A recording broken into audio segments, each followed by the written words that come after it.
Ganun din po, after the sentence din po, ay dapat maglaan ng international number.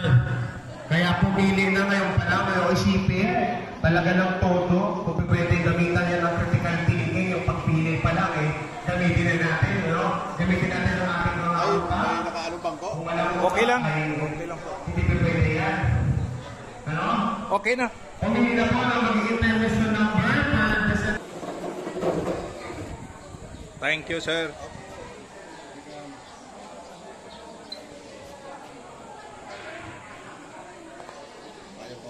Okay na.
mag-umpisa ng ating programa. At itungulang po natin ang ating mga ulo para tayo ay bigyan ng pagpapala at kapayapaan natin, Panginoon. Sa ngalan ng Ama, ng Anak at ng Espiritu Santo. Amang Banal, kami po'y napapasalamat sa araw na ito at sa umagang ito na ikaw ang nagproseso sa mga descendant na ito ng mga Sabigan clan, o Panginoon. At isinasamo namin, Panginoon, at dinadalangin na nawa gabayan mo kami patnubayan sa aming programa habang kami ay naririto.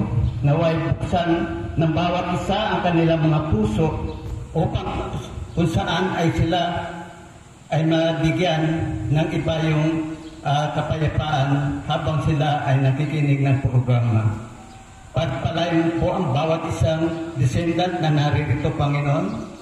Pagpalain mo rin ang taga-panguna ng programang ito, lalo na kay Fred Gasilios at sa mga kanyang mga kasama. Nawa ang iyong pagpapala sa umagang ito ay lubos namin matanggap, O Panginoon. Bigyan mo kami ng iba yung kalakasan pisikal at espiritual na kalakasan ng Panginoon, sapagkat ito ang aming kailangan sa aming mga buhay sa ngayon. Ginawa, iyong pagpalain ang lahat ng mga descendant na naririto, bigyan mo po sila ng iba yung kapayapaan at bigyan ng iba yung kalakasan upang buksan ang kanilang mga puso at damdamin at magkaroon ng pagkakaisa, pagdadamayan, at pagtutulungan kung anuman ang mga kailangan ipagtulungan, Panginoon, ay ikaw na po ang siyang lubos na magbigay ng mga ito. Nawa Diyos, ang aming mga dalangin sa magang ito ay bigyan mo ng iba yung pagpapala at patnubay at gabay at takayin mo kami sa tamang landas ng buhay espiritual. Ito lamang po ang aming sa magdalangin At ibinabat namin ang kapuruhan, alaala kay Jesus na aming Panginoon, nabubuhay at naghahari kasama mo sa Espiritu Santo ay isang Diyos, ngayon at magpakailanman. Salamat po. Manatili po tayo nakatayo para po sa pag-awit ng pambansang awit ng Pilipinas.